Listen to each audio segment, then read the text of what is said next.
कैसे हैं आप लोग? मुझे पूरा उम्मीद है आप लोग अच्छे होंगे। साथियों, अगर आप प्रदेश और देश के किसी भी कोने से अगर आप संविदा कर्मचारी होंगे और किसी भी विभाग में अगर आप लंबे समय से अगर सेवाएं दे रहे होंगे, तो आज का वीडियो आप सबके लिए बहुत ही महत्वपूर्ण होने वाला है। साथियों, अगर पहली बार इस चैनल पर विजिट कर रहे होंगे तो जरूर इस चैनल को आप सब्सक्राइब कर दीजिएगा, लाइक कर दीजिएगा, क्योंकि आपसे हर एक महत्वपूर्ण नोटिफिकेशन को मैं वीडियो बनाकर अपडेट करता रहता हूं। साथियों, यहाँ लिखा है कि संविदा कर्मी होंगे अब नियमित। अब यहाँ जो मध्य प्रदेश की सरकारें ने जो भी संविदा कर्मचारी हैं उनको नियमित करने जा रही है, यानी अस्थायी कर्मचारी का दर्जा देने जा रही है। अगर किसी प्रदेश में अगर कोई परिवर्तन आता है तो अब दूसरे प्रदेश के अगर संविदा कर्मचारी होंगे तो जरूर उसका प्रभाव आने वाले दिनों में आपके ऊपर भी जरूर पड़ सकता है। यानी सरकारें जो होती हैं, प्रदेश की सरकारें, वो भी दबाव में आने लगती हैं कि भाई मध्य प्रदेश की सरकार अगर संविदा कर्मचारी को नियमित कर रही है तो उत्तर प्रदेश, बिहार और मध्य प्रदेश की जो सरकारें हैं या झारखंड की सरकारें हैं उन संविदा कर्मचारियों को भी भविष्य में नियमित कर सकती है। साथ ही जो महत्वपूर्ण न्यूज निकल कर आई है आज उसकी हम बात करेंगे। यहाँ लिखा है एमपी सरकार का बहुत बड़ा फैसला है, अगर संविदा कर्मचारी नियमित हो जाते हैं तो इससे बेहतर और कुछ भी नहीं कहा जा सकता। लिखा है 10 साल सेवा बराबर पक्की नौकरी। जिन्होंने लंबे समय तक यानी 10 साल तक अपने विभाग में सेवाएं दिए हैं उनकी नौकरी पक्की करने जा रही है एमपी सरकार ने। यानी 2.5 लाख संविदा कर्मचारी हैं एमपी में, जिसमें 50,000 हो रहे हैं नियमित हो रहे हैं। साथियों, यहाँ लिखा है संविदा कर्मचारी से अस्थायी नौकरी की का रास्ता साफ हो गया। यानी संविदा कर्मचारी थे पहले, अब अस्थायी नौकरी की तरफ जा रहे हैं। इनका पूरी तरीके से रास्ता साफ हो चुका है। प्रत्येक कर्मचारी के चेहरे पर खुशी है। और आप अगर आप इस चैनल पर नए होंगे तो जरूर इस चैनल को आप सब्सक्राइब भी कर दीजिएगा। ध्यान दीजिए, जो महत्वपूर्ण न्यूज जो खबर निकल कर आई है आज उसी की हम बात कर लेते हैं। साथियों, ये आज का न्यूज़पेपर में जो यह खबर है, साथियों आज का यहाँ देख लीजिए 31 जनवरी 2026 का ये न्यूज़पेपर में जो खबर निकल कर आई है। साथियों, यह माघ शुक्ल पक्ष 13/2/2028 है, जो भी है इसका पेपर का ये कटिंग आप देख सकते हैं। लिखा है मध्य प्रदेश सरकार का बड़ा फैसला, संविदा कर्मियों का 50% रिक्त नियमित पदों पर होगा संविलियन, यानी अस्थाई नौकरी होगी। जो भी संविदा कर्मचारी हैं, यहाँ देखिए ये बहुत सारे प्रश्न पूछे गए हैं। इन प्रश्नों का जब जवाब आप देख लेंगे, हम पढ़ के आपको बता देंगे तो सारा जो डाउट होगा वह समझ में आ जाएगा। तो थोड़ा आपको समय देना होगा। यहाँ देखिए लिखा है प्रदेश के करीब 2.5 लाख संविदा कर्मियों के लिए मुख्यमंत्री डॉक्टर मोहन यादव ने शुक्रवार देख लीजिए यानी कल शुक्रवार की बड़ी सौगात दी है। और सरकार ने संविदा नीति 2023 के तहत नियमितीकरण, सेवा सुरक्षा और भत्तों से जुड़ी एक अहम घोषणा की है। मुख्यमंत्री ने कहा कि 10 साल से अधिक अनुभव रखने वाले संविदा कर्मियों का नियमित पदों पर संविलियन किया जाएगा, यानी अस्थायी नौकरी उनको दिया जाएगा, अस्थायी नौकरी कर्मचारी का दर्जा दिया जाएगा। यह प्रक्रिया रिक्त पदों में से 50% पदों के लिए ही रहेगी। उन्होंने यह भी कहा है कि आगे इसका दायरा बढ़ाया जा सकता है। 50% का जो ये आप मानक देख रहे हैं यहाँ पर साफ शब्दों में लिखा है, हम उसकी जिक्र करेंगे, थोड़ा सा आपको समय का इंतजार कर लीजिए।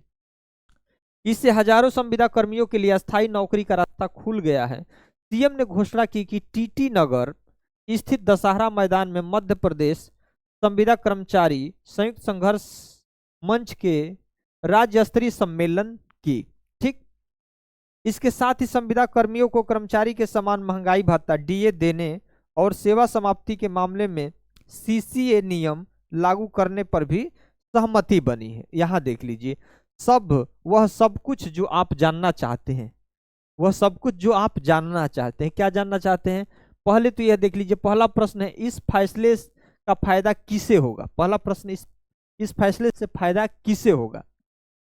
फैसले का लाभ सरकारी विभागों में कार्यरत उन संविदा कर्मियों को मिलेगा जिन्होंने 10 साल से ज्यादा सेवा पूरी कर ली। यानी आपका अगर 10 साल से अधिक आप अपने विभाग में सेवाएं दे चुके हैं तो समझ लीजिएगा कि आपको अस्थायी कर्मचारी का दर्जा मिलने वाला है। दूसरा प्रश्न है कि क्या संविलियन यानी अस्थाई नौकरी है।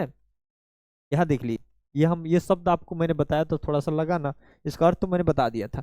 लिखा है कि क्या संविलियन यानी अस्थाई नौकरी है, तो लिखा है हाँ, संविलियन यानी संविदा कर्मचारी को नियमित अस्थाई सरकारी कर्मचारी के रूप में शामिल करना। यानी नौकरी अब अस्थाई नहीं रहेगी, बल्कि क्या हो जाएगी, अस्थाई नौकरी हो जाएगी। अगला प्रश्न है, ये संविलियन कितने पदों पर होगा भाई? तो अभी रिक्त नियमित पदों के 50% हिस्से पर संविलियन होगा, यानी जितने पद खाली हैं उनमें आधे पर संविदा कर्मचारी नियमित होंगे। अभी करीब 50,000 को लाभ मिलेगा। यानी अगर 100 सीटें खाली हैं तो 50 सीटों पर कौन जाएंगे भाई? संविदा कर्मचारी जाएंगे। और इसका दायरा आगे चलकर बढ़ाया भी जा सकता है, इसमें कहा गया है। क्या इससे नौकरी की सुरक्षा बड़ी है? सुरक्षा बड़ी है। संविदा कर्मियों पर भी सीसीए नियम 1965-66 लागू होंगे। बिना नोटिस हटाया नहीं जा सकेगा। सेवा समाप्ति से पहले जवाब और सुनवाई का मौका मिलेगा, यानी नौकरी ज्यादा सुरक्षित होंगी। अगला है, क्या अब संविदा कर्मी भी नियमित कर्मचारी जैसे अधिकार पाएंगे? अगला प्रश्न है, तो उत्तर क्या है? हाँ, ये फैसला इसी दिशा में है। अब संविदा कर्मचारियों को भी डीए, सेवा सुरक्षा, भविष्य में अन्य भी लाभ दिए जाएंगे। अगला प्रश्न है, महंगाई भत्ता डीए को लेकर क्या राय है? इसमें उत्तर मिला है कि संविदा कर्मियों को भी नियमित के समान डीए मिलेगा। पहले इन्हें साल में एक बार मूल्य सूचकांक पर भत्ता दिया जाता था। ठीक, जो भी सारी जो अस्थायी कर्मचारी के तहत जो मानक है, वही जो संविदा कर्मचारी जो अस्थायी होंगे उनका भी सेम मानक है, उन्हीं को वही लाभ मिलने वाला है। भविष्य में और सुविधाएं मिलेंगी। संविदा नीति 2023 के तहत आगे एनपीएस पेंशन, हेल्थ बीमा, अनुकंपा नियुक्ति, ग्रेजुएटी जैसे लाभ लागू करने का भी काम होगा।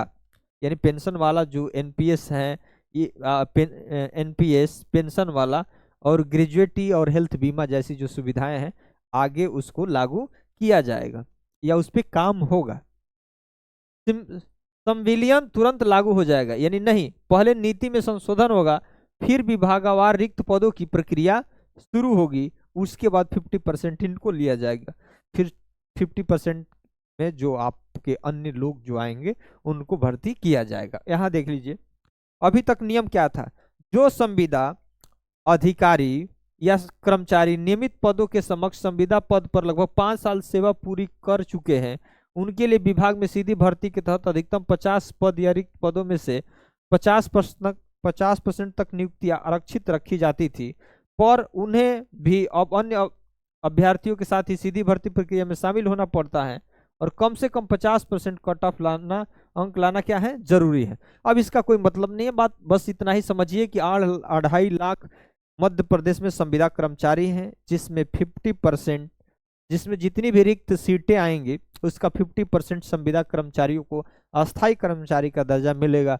और जो अस्थायी कर्मचारी का जो लाभ लेते हैं, जो उनकी नौकरी की सुरक्षा मिलती है, वो सारी चीजें इन संविदा कर्मचारियों को भी मिलने वाली हैं। साथियों, अगर आप कहाँ से मुझे देख रहे हैं, मैं आउटसोर्स कर्मचारियों पर भी लगातार मैं वीडियो बनाता हूँ।